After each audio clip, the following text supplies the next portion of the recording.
All right, thank you, Christina, and thank you, the Greater Lynn Chamber, for having me come on.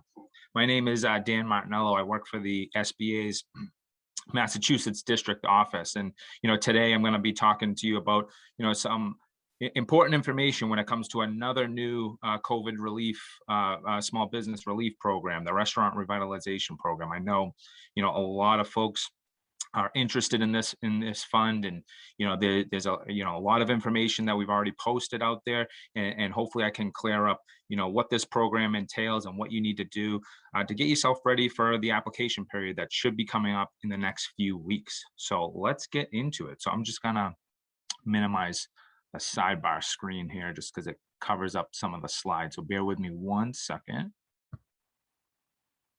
There we go.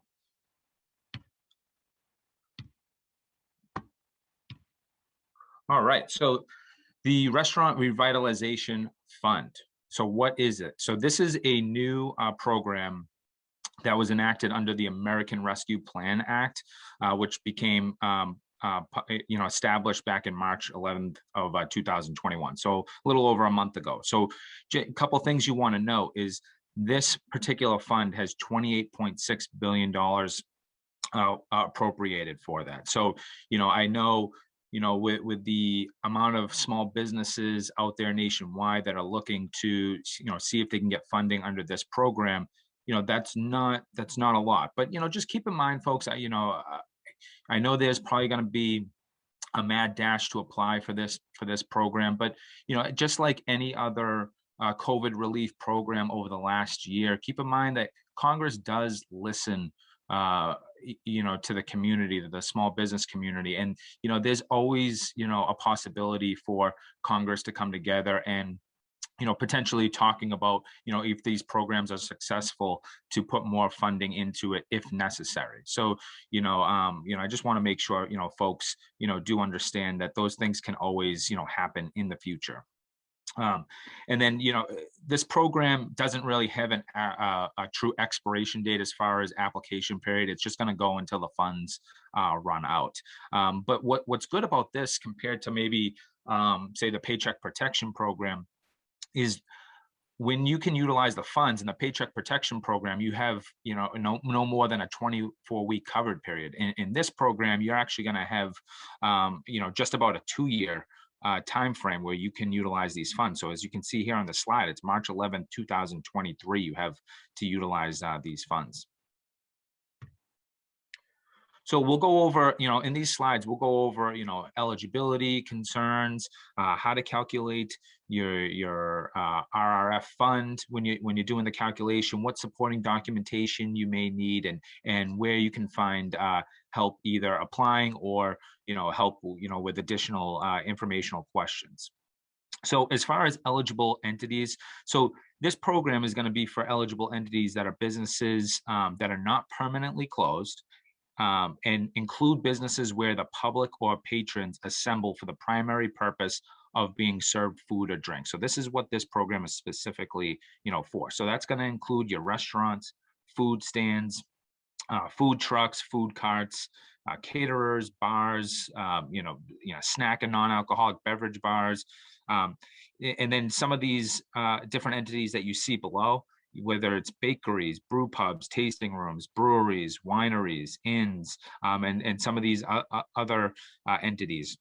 As you can see in parentheses next to all of them, you need to show, if you're one of those entities like a bakery or you're an inn, you need to show that you have on-site sales to the public that comprise of at least 33% of gross receipts, because at the end of the day, this is for business entities who serve food and drink to the public.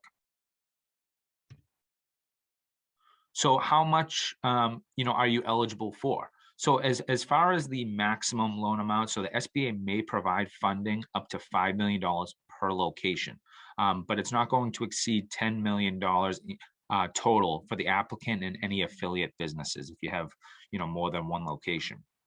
And then the minimum award is $1,000. So I'll go over, later on in this presentation, the couple calculations that are available. And if you do the calculation, it ends up being ends up being less than $1,000 at the end of the day, they're just not going to approve the application at that small of a level. So how is this program different from other SBA programs? Well, a couple of things that we have out right now. You have the Paycheck Protection Program that's still taking applications. You have the Economic Injury Disaster Loan that is still accepting applications. You have the Shuttered Venue Operator Grant Program that just reopened its application portal as of yesterday at noon, if I'm not mistaken. So, there's a lot out there. And I know, it can be fairly confusing at times, and sometimes with all the information out there, can be hard to keep track of what's coming and going. But there are several SBA COVID relief programs out there right now. But where this differs is when it comes to needing to register with the government, similar to how you would if you were looking into the SVOG program. You do not need to register in sam.gov, and you will not be required to have a DUNS or a CAGE identifier. Also, valid unexpired ITINs are acceptable. So if you're a business that has a valid ITIN, that is an acceptable tax ID type that you can utilize for this application. One thing to note, we do see that some folks have issues with their ITINs maybe expiring. I think they expire every 3 years, if I'm not mistaken. If you're concerned, if that is something that may be worrisome to you, check on irs.gov. They have a whole section on ITINs.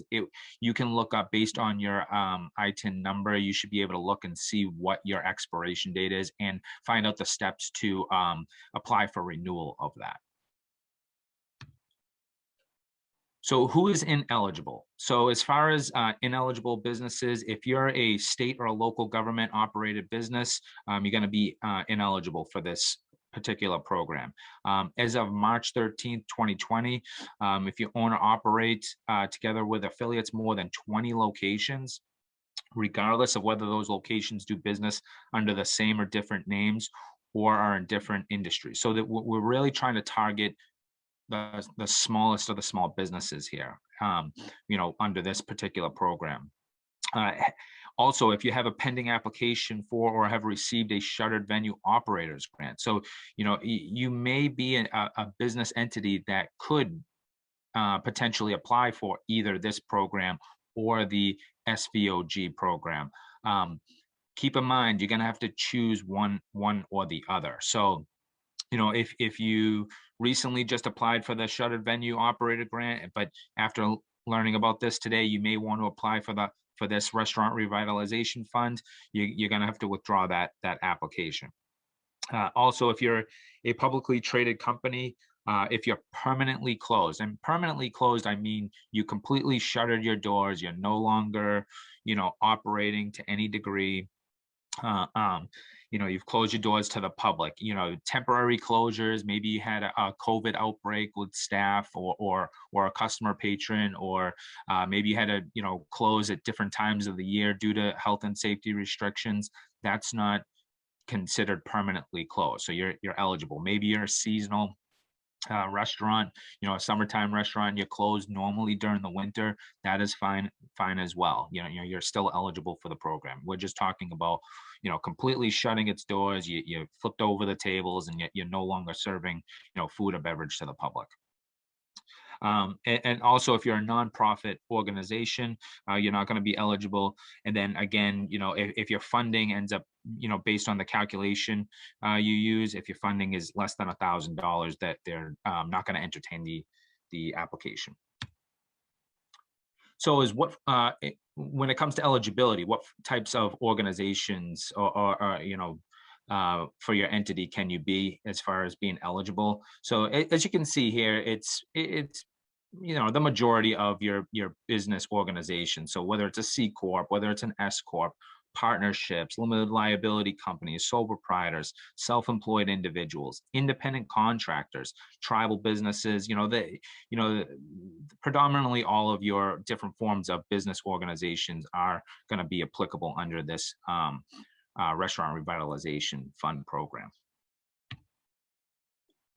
And then if you fall under a franchise, so if you're a franchisee, that was a big question for some folks. You have places like, Domino's and Subway and all sorts of different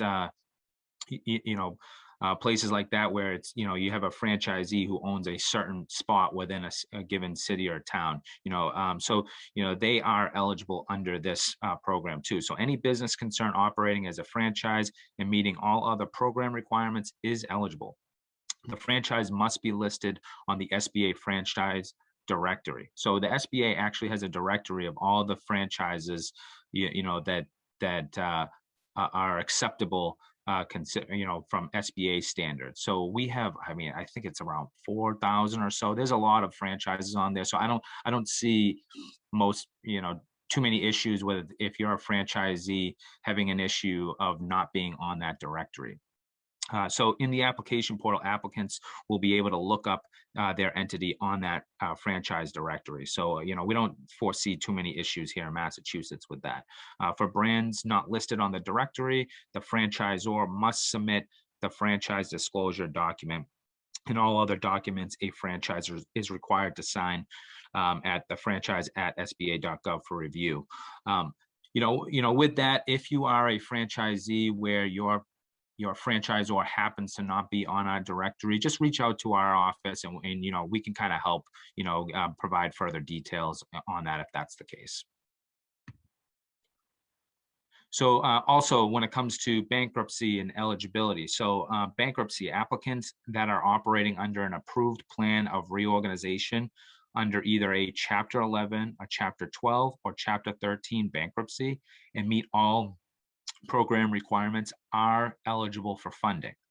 An applicant is not eligible if it has permanently closed, like we've discussed earlier, filed a Chapter 7 liquidation bankruptcy, or filed either a Chapter 7, 11, 12, or 13 bankruptcy, but is not under an approved plan of reorganization. So that's kind of the key there is having that plan in place. Permanently closed does not include businesses who are temporarily closed their doors due to state or local restrictions or other pandemic causes, but are still operation and have reopened. So how do other SBA relief programs impact the RRF? So the Paycheck Protection Program, that's going to be one that is going to impact this program, because you're going to see on these next few slides when we talk about calculation, the Paycheck Protection Program, if you've received any funding from that, that's going to be factored into the calculation of this fund. So any funds already received through the Paycheck Protection Program will be subtracted from the applicant's final funding amount. The applicant is verified using the EIN, the ITIN, or the Social Security number associated with its PPP loans. If the applicant received a PPP loan, the applicant must use the same EIN number for its RRF application as it used in its PPP application.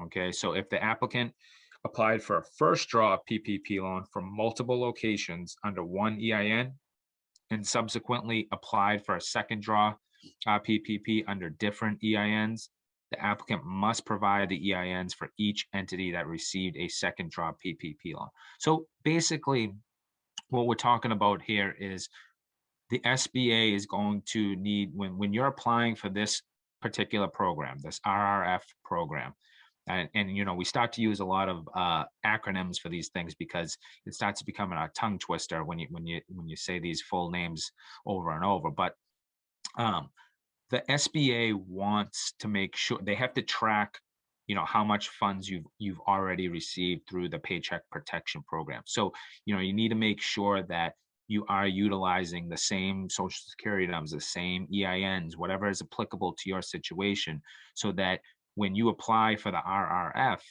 the system picks up on, okay, this particular entity received a paycheck, first draw Paycheck Protection loan and a second draw, and that everything, the funding can be calculated appropriately. So just make sure that we're trying our best to keep up with the integrity, of the program. Also, too, you want to know that upon applying for the RRF, applicant must withdraw any outstanding PPP application. So right now, the application portal, we don't have the exact estimated time when that portal is going to be open. We have been told within the next few weeks. So I'm guessing, probably, second week of May.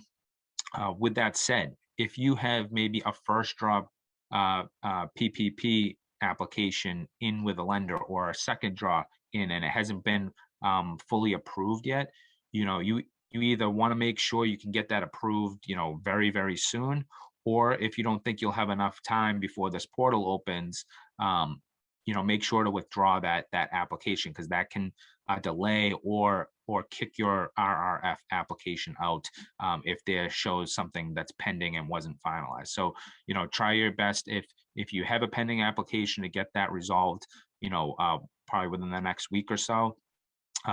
Or if you were looking to apply for a PPP loan, you may want to, hold off on that depending on, your opportunity here with the RRF program.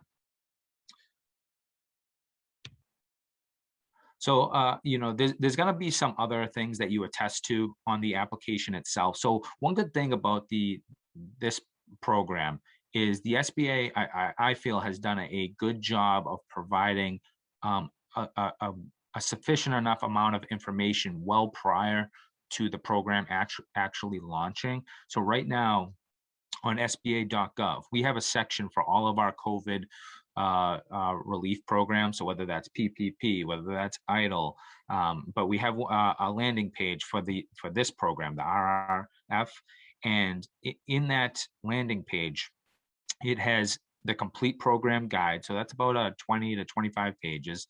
Then it also has a frequently asked questions section that's being updated by the day. So they are collecting questions nationwide. Myself and our team here at the office are also on weekly office hour calls with the folks who are running the program for this on the SBA's behalf, and collecting questions that we're asking that we hear from the general public.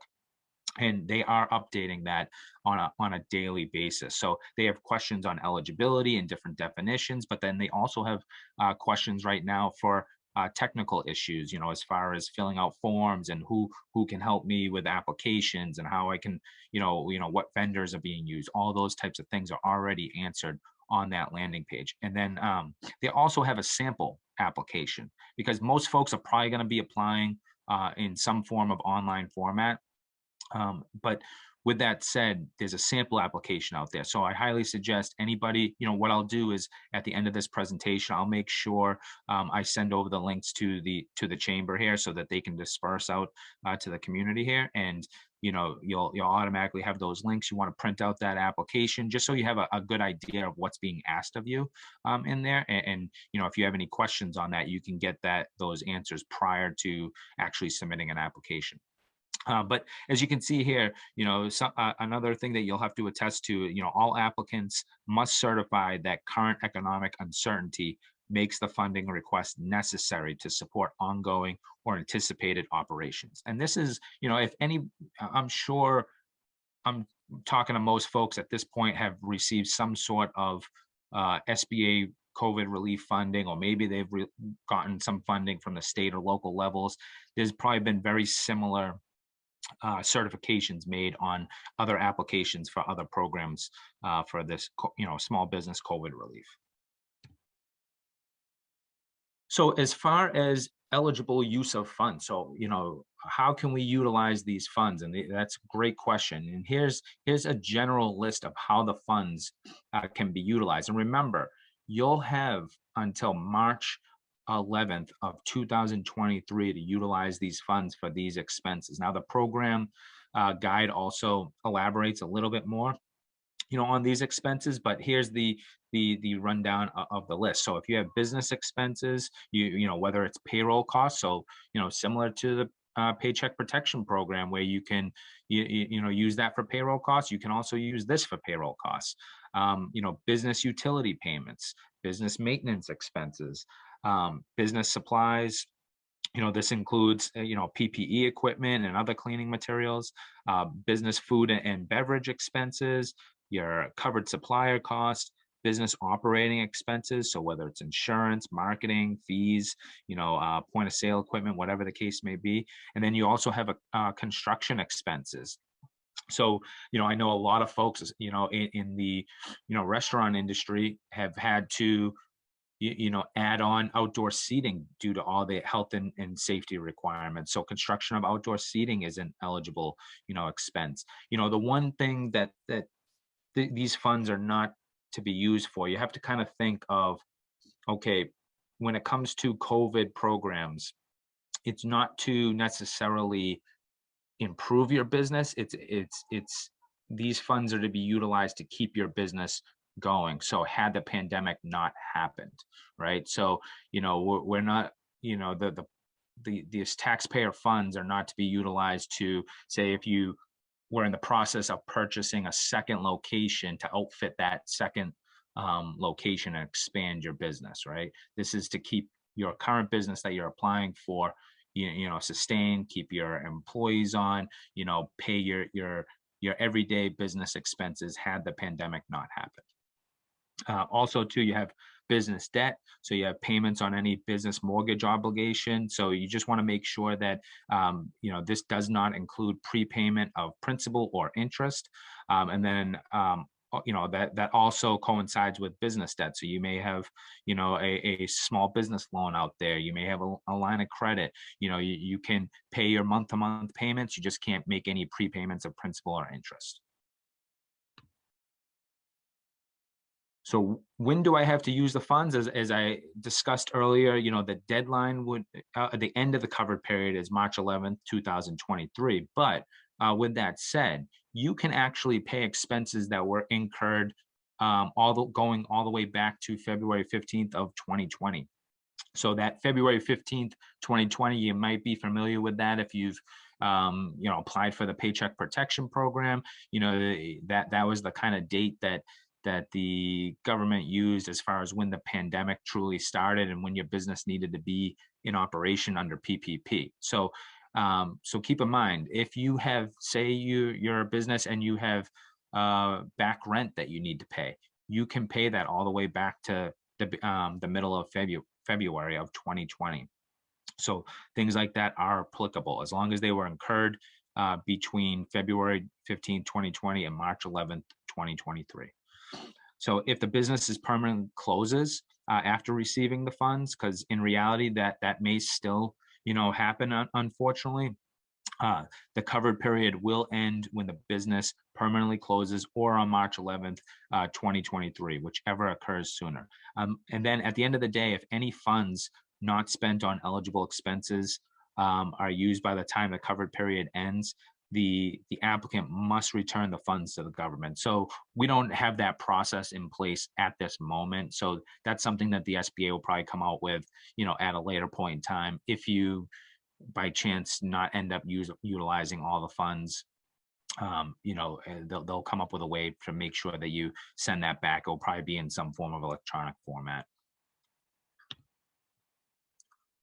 So when do I have to use the funds? So just a little bit more information, on that. So as far as, the integrity of the program and, the different checks, I know some folks may be familiar with the Paycheck Protection Program, and you have to apply for forgiveness, and, and then you have to wait on SBA's final decision on the forgiveness.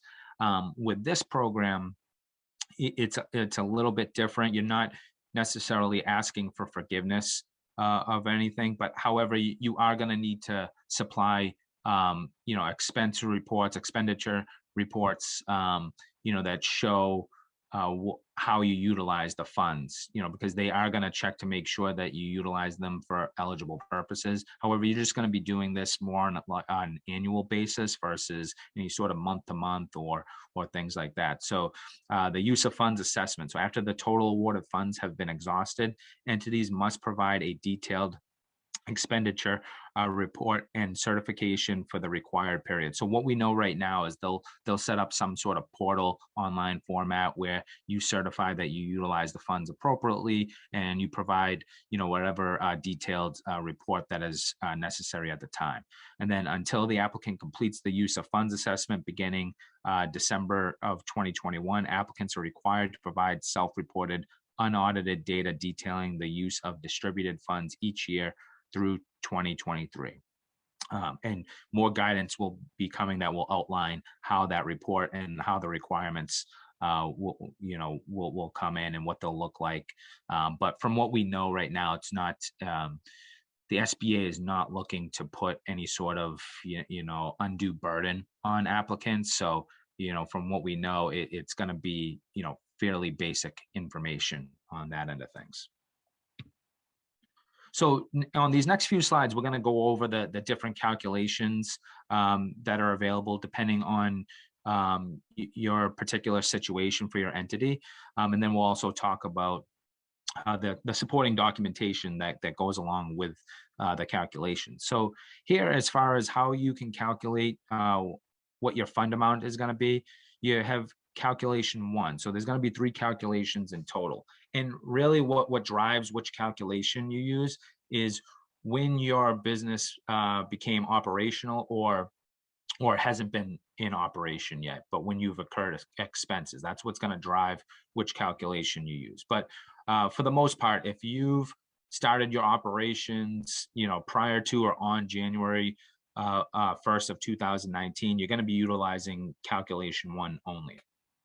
So what you're going to do is you're going to take your 2019 gross receipts, you're going to minus out your 2020 gross receipts, and then minus out the PPP loan amounts. And that's what your fund amount will be. So one thing to note when it comes to the fund amount, when you submit your application will go in for a review.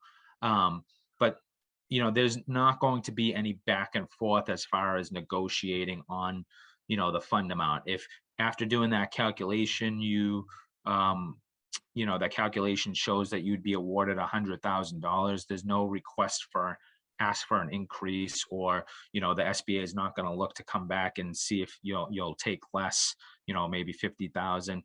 If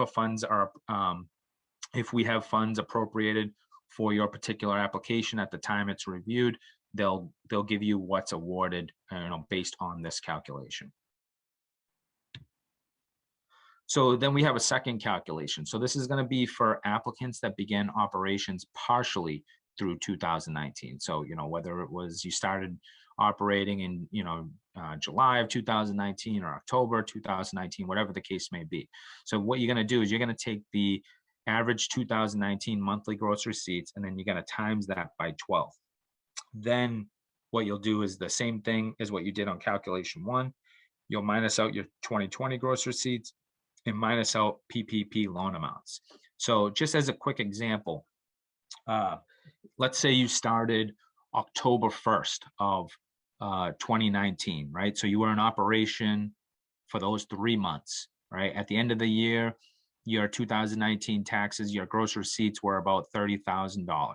So what you're first going to do is you're going to take that $30,000, you're going to divide it by the amount of months you were in operation. So you were in operation for 3 months. So you divide it by 3, that gives you $10,000. Then you're going to times it by that 12 to get your yearly average, so that you can minus out your 2020 gross receipts from that, and then also minus out the PPP loan amounts. Okay, so that that's how you do it. One thing to keep in mind too, they are looking for you to prorate based on if you started halfway through a month, you want to prorate that. So if you started October 15th, instead of dividing your 2019 gross receipts by 3 months, because you weren't truly operating for 3 full months, you were operating for 2.5 months if you started October 15th. So you would divide it by 2.5 and then do the same thing, times it by 12, and then do the rest of the calculation. One thing to note, Applicants that began operations partially in 2019, you may choose to use this calculation or the next calculation, calculation 3 that I'll go over. Just keep in mind, as you'll find out shortly, that calculation 3 may require longer processing times, and I'll explain why on this slide. So applicants that began operations on or between January 1st, 2020 and March 10th, 2021, and applicants not yet opened but have incurred eligible expenses as of March 11th, 2021. So let that sink in for a second, right? Because I think a lot of you folks, if you are trying to apply for the Paycheck Protection Program and you either very recently started your operations or maybe you still haven't fully started your operations, you weren't able to apply for the Paycheck Protection Program based on the date that was required for you to be operational, which was February 15th of 2020. Right. So this opens the door for a lot of folks that have recently started their business or have been trying to start their business, but due to the pandemic, things are getting delayed. So keep that in mind. This opens the door for a lot of other small businesses in the food and beverage industry. So what you're going to do here is you're going to take the total amount of eligible expenses made between February 15th of 2020 and March 11th of 2021. And then you're going to minus out your 2020 and 2021 gross receipts, if that's applicable, and then minus out your PPP loan amounts, again, if that ends up being applicable to your situation.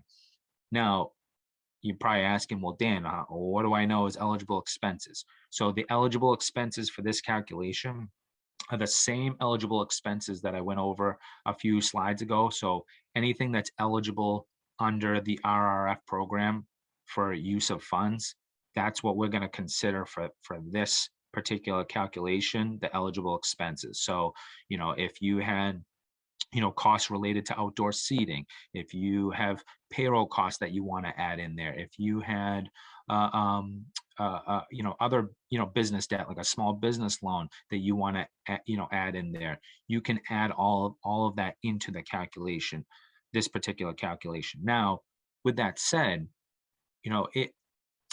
this is why it's going to take longer to process, because the SBA has to review and take a look at all of these expenses to make sure that you have proper documentation that these are legitimate eligible expenses. So you got to bear in mind that this process may have longer processing times due to the amount of expenses that may be factored into the calculation and the verification of those as being eligible.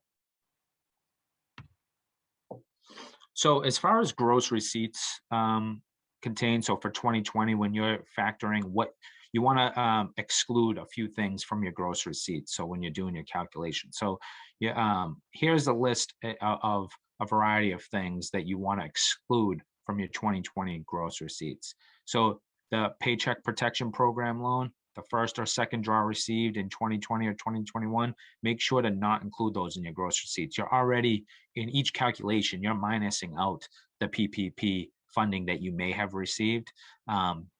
So there's no need to be adding that into your gross receipts. So it's already going to be factored in to the calculation.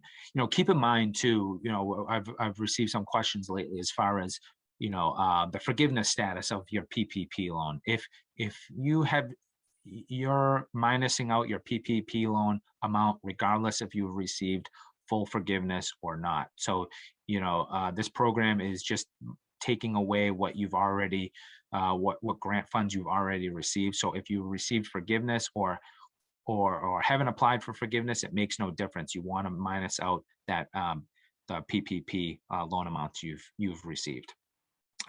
Also, too, take out of gross receipts, you want any sort of Section 1112 payment. So if you currently have had an SBA loan with one of our lending partners, maybe you had an express loan or a 7A loan, you probably are familiar with the SBA picking up payments over the last, a certain amount of payments over the last year of principal and interest.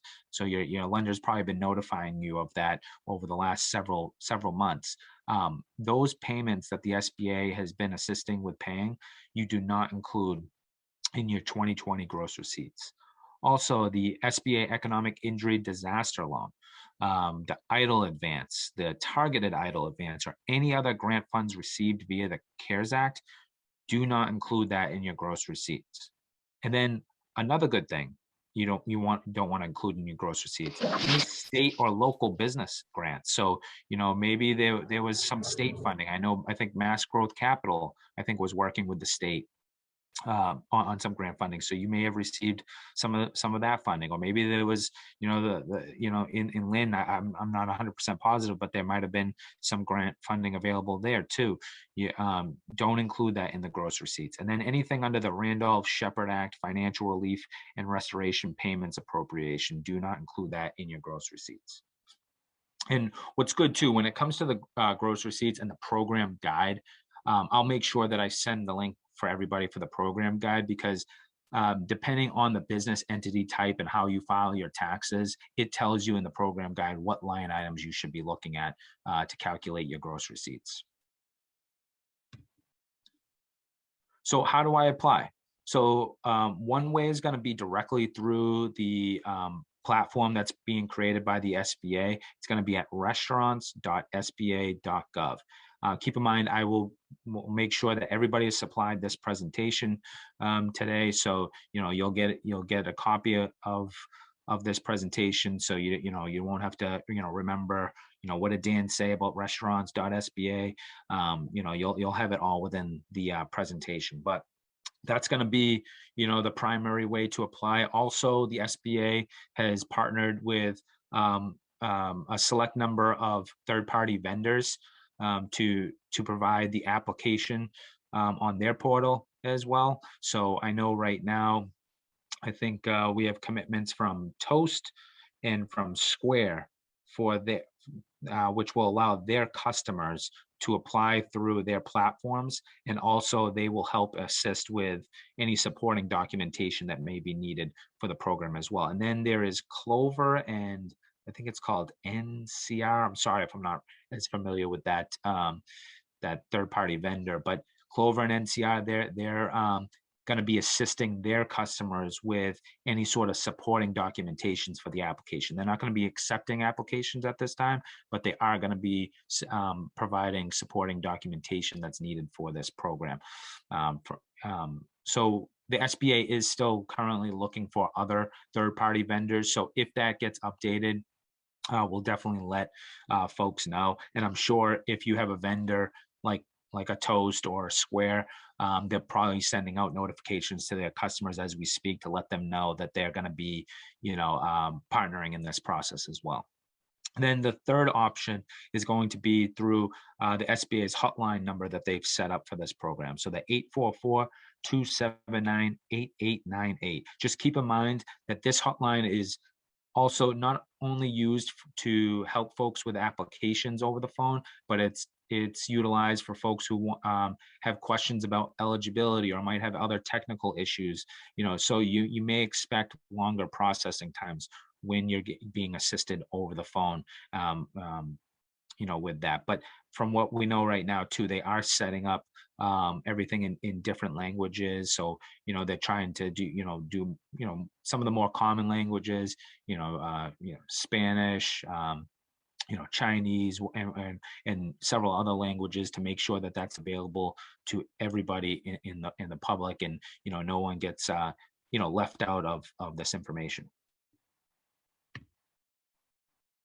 So as far as documentation, what do you need in order to apply? So you're going to see that some of the documentation is going to be the same across the board. Doesn't matter which calculation you're using. But with that said, everybody is going to need to fill out an application. So the application is SBA Form 3172. It's going to need to be fully completed, initialed, and signed. Keep in mind, completion of this form digitally on the SBA grant platform will satisfy this requirement. The majority of folks are probably going to be submitting these applications online, via online platform. And then also too, the SBA is gonna request that you fill out an IRS form 4506T, so verification of your tax information. Again, it's gonna need to be completed and signed by you as the applicant. But when you complete this, form digitally on the platform, that's gonna satisfy that requirement as well. And then you're gonna need to supply various gross receipt documentation. So any of the following documents demonstrating gross receipts, if applicable, and eligible expenses if that's applicable. So, you're going to have to provide business tax returns. So, if you've been in operation from 2019 and prior, you want to make sure that you supply those. Preferably, if you have your 2020 tax returns filed, you want to supply that. We know a lot of folks probably don't have that filed yet, but if you do, that would be a benefit for your application, depending on how you file, whether it's your IRS form 1040 schedule C or schedule F, or if you're a partnership, you have your IRS forms 1065s, you want to include your K1s. Also, they're going to need bank statements. Again, this is one of the things where they're coming, the SBA is trying as hard as possible to keep folks honest and have the utmost integrity for this program. So they want to make sure that they can identify that the business applying and the funds being sent to the business that is actually applying and is in actual operation. So they want to see your 3 most recent bank statements. It's not to verify if you really need the funds or not, and to see how much you have in your accounts. It's to make sure that the funds that are the taxpayer funding that is going to you as the business applicant is to the correct entity. Okay, so and that is being utilized for business purposes.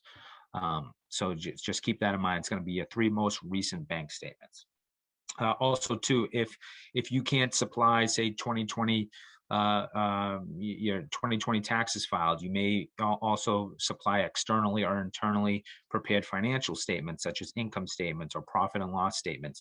Just remember, with this, you're going to need to sign, date, and attest to the accuracy of those statements. So you may have an accountant, you may have a CPA or someone, another advisor helping you with those forms, but you as the applicant are going to need to sign off on the accuracy of those particular financial statements.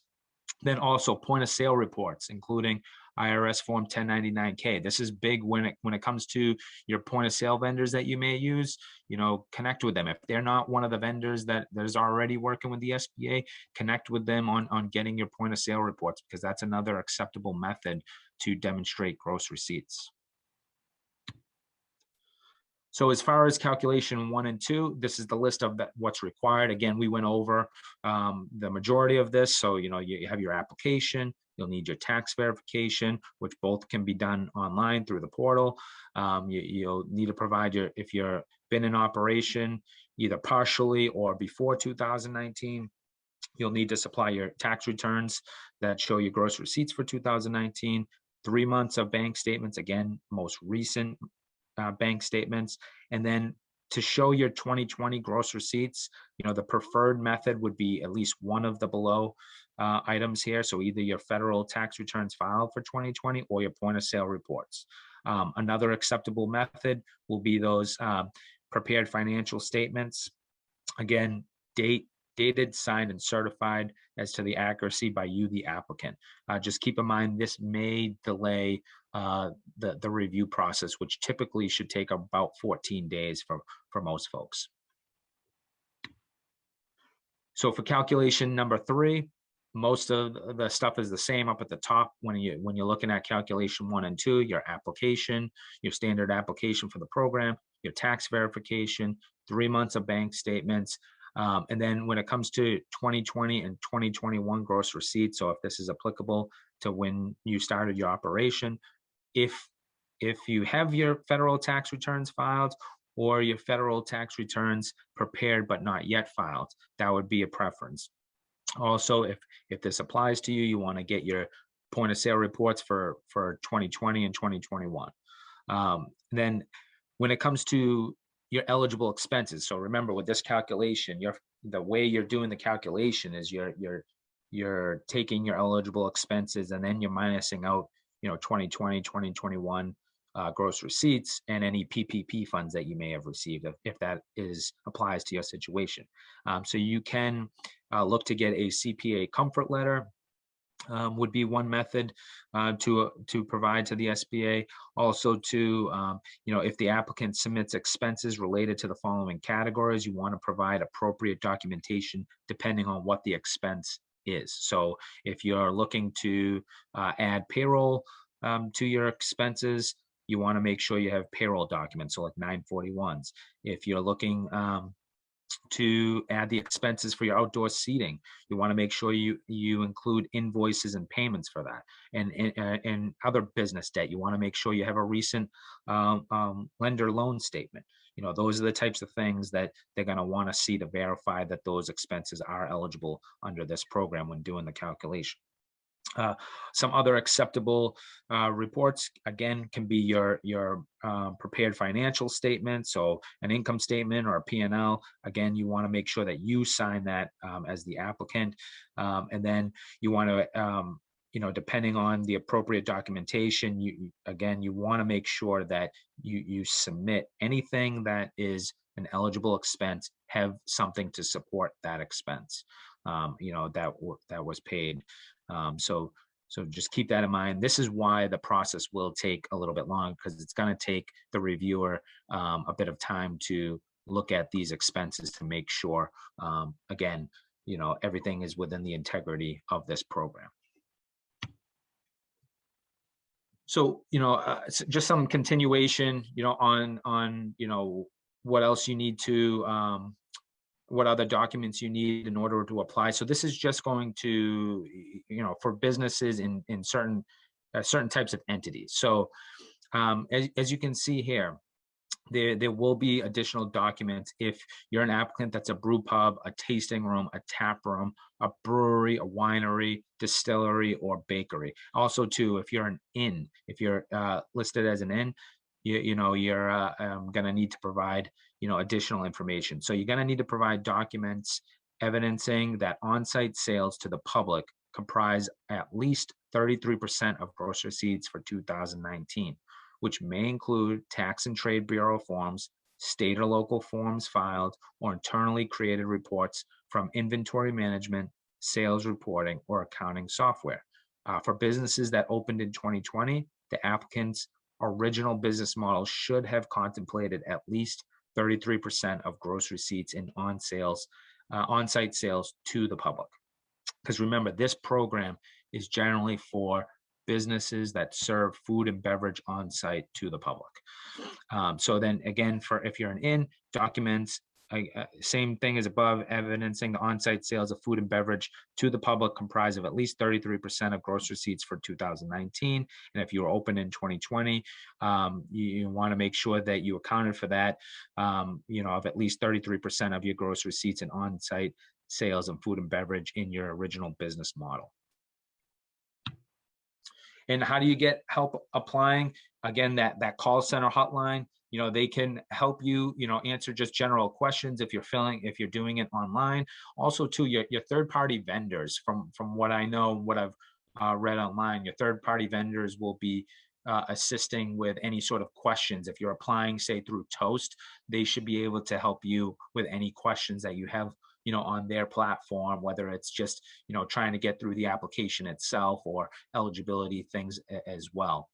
But certainly call the SBA's hotline here on this slide. You can also reach out to myself or any of my team members at the SBA Massachusetts District Office. We can't sit down and do the application with you. We don't have that capability. But, as far as answering questions or trying to help you find out additional information, if we don't have that answer, we can always bring that up to our chain of command and try to find an answer for you. Also, too, the SBA is gonna make sure that help is available in multiple languages, like I discussed before. So whether it's the application, whether it's calling into the hotline, you just need just general assistance on technical questions, whatever the case may be. They're going to be offering it in a variety of different languages. So I just want to just give a complete rundown, and then we can open it up to some questions that folks have, but just some reminders of best practices. So you want to provide complete documentation. Applications with incomplete documentation will be rejected. The review process will restart when complete documentation is provided. Delays could jeopardize the applicant receiving the award. So just keep that in mind. Take this time now over these next few weeks before the portal opens to make sure you have all of the documents necessary for this program. I know a lot of you have probably applied for a first and second draw PPP, so you may have some of these documents already available to you, but just make sure take your time and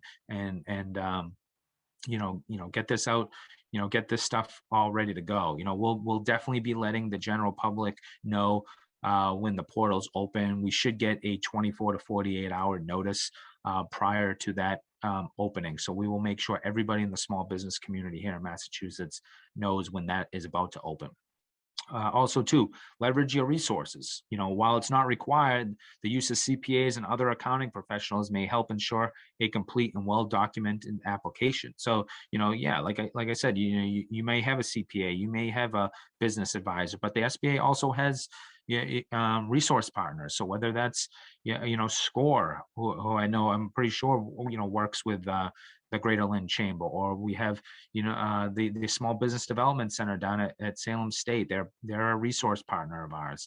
The CWE, the Center for Women in Enterprise, they're another resource partner of ours, and they can help potentially assist with some of these as well, and give you some advice and some assistance getting yourself squared away and organized with this. Then also too, you have application correction. So if the SBA is not able to make corrections on the behalf of the applicant. So if you called me up, on my phone and said, "Hey Dan, I made a mistake on the funding amount. I added an extra zero. Can you correct that for me?" We do not have any internal access to these applications. We don't have access to the portal that you guys are going to be submitting this application through. So we're not going to be able to make those edits for you. So you'll need to contact that center hotline, if you need to get any corrections made on your initial application. And then last, applicants who still intend to apply for a PPP, just a reminder, RRF applicants are advised to complete their PPP application in advance of the RRF application. So like I was talking about earlier, if you're in the process of waiting to hear about your approval for a PPP application, or maybe you still haven't decided whether you want to get a second PPP or get a first draw PPP, if you've never done it before, you want to make sure that happens very fast, because this portal is going to be opening up fairly soon. And once it does, if you already had a PPP loan in process and it wasn't approved, you'll have to withdraw that for this program. And then as far as when can you apply? So one thing, I know there's been a lot of talk about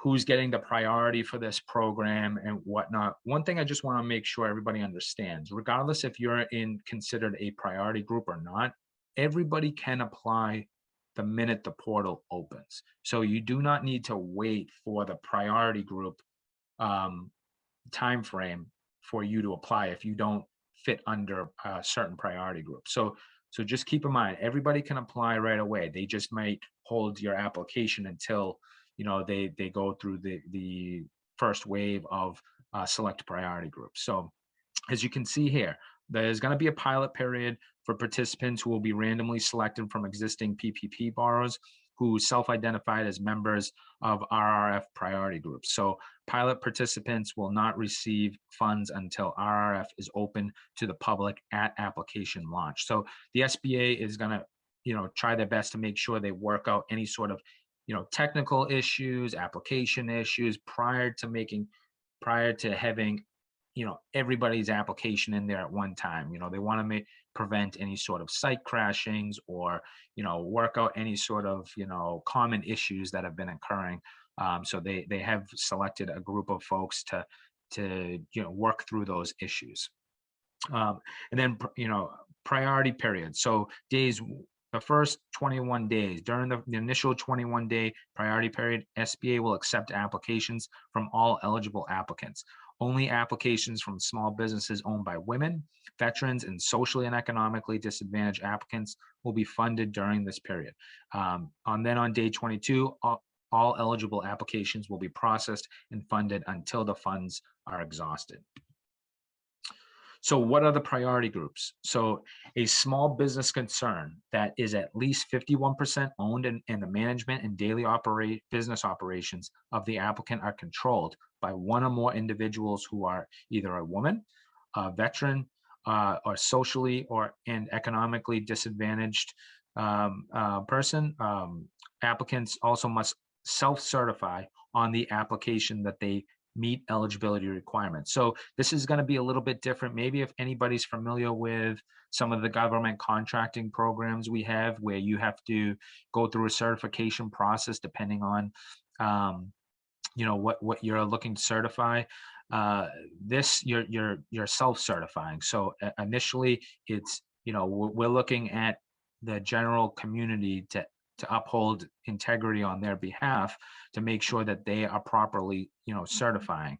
But keep in mind too, when it comes to that 51% owned and the management and daily operations controlled, it doesn't necessarily have to be one person in the ownership group that is 51% owner for you to be considered a priority group. You can have a mix of folks. So as you can see here in the example below, so you have an applicant that has 5 owners who each own 20% of the applicant.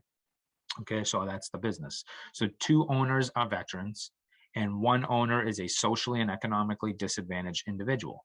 The SBA will consider this applicant to meet the requirement that at least 51% of the applicant is owned by a priority group. Because if you factor in those 2 veterans and that 1 owner that's socially and economically disadvantaged, that would probably, if everybody had, 20%, that's giving you 60% in total. So it's combined. It's not, just one particular owner that needs to be 51%. You can combine it. So as far as priority group definition, so one thing you want to know, these are the basic definitions of socially and economically disadvantaged individuals. The SBA has actually posted within the Q&A for the RRF program on the landing page there. They've provided the federal regulations link to give you the full overview of what the federal regulation states for socially and economically disadvantaged individual. Okay, so you have here, socially disadvantaged individuals are those who have been subjected to racial or ethnic prejudice or cultural bias because of their identity as a member of a group without regard to their individual qualities.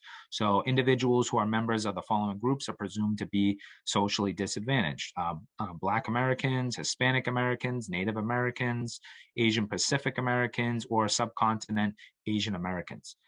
Economically disadvantaged individuals are those socially disadvantaged individuals whose ability to compete in the free enterprise system has been impaired due to diminished capital and credit opportunities as compared to others in the same business area who are not socially disadvantaged. But again, these are the top line definitions.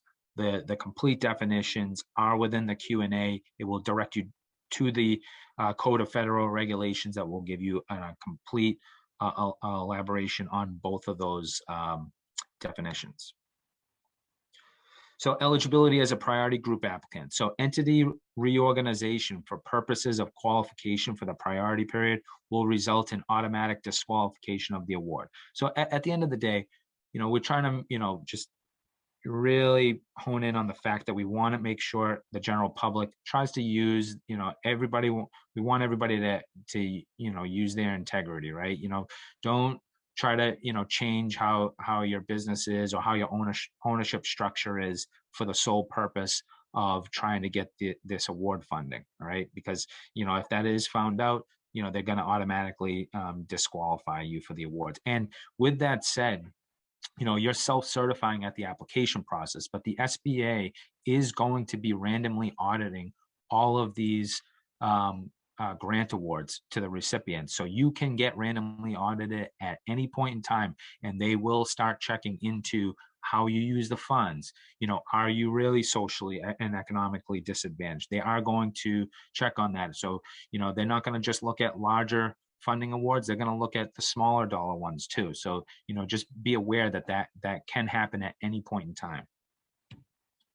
And then there's going to be some set asides for this funding. So there's going to be $5 billion is going to be set aside for the applicants with 2019 gross receipts of not more than 500,000. And then additionally, there's going to be $4 billion in set asides for applicants with 2019 gross receipts between $500,001 and 1.5 million.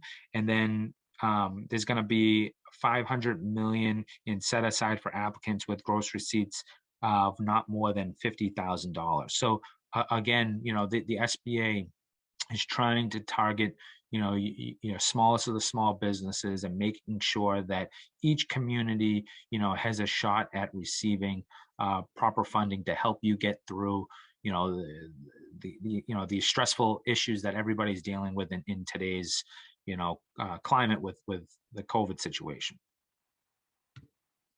All right, so that is the end of the presentation. I'll stop sharing my screen if we want to open it up to any questions.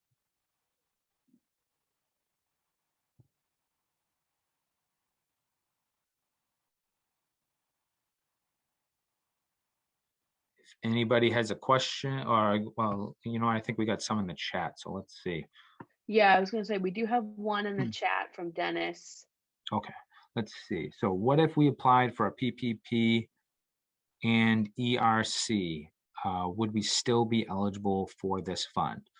So Dennis, you can have a PPP loan, first or second draw. That's going to be factored into the actual calculation. So the one thing you want to keep in mind is if you have a current application for PPP outstanding, so you haven't had a decision on that, whether it's a first or a second draw, you want to make sure that you connect with your lender as soon as possible and see if they can get that approved sooner rather than later, because you want to get that approved prior to the portal being open.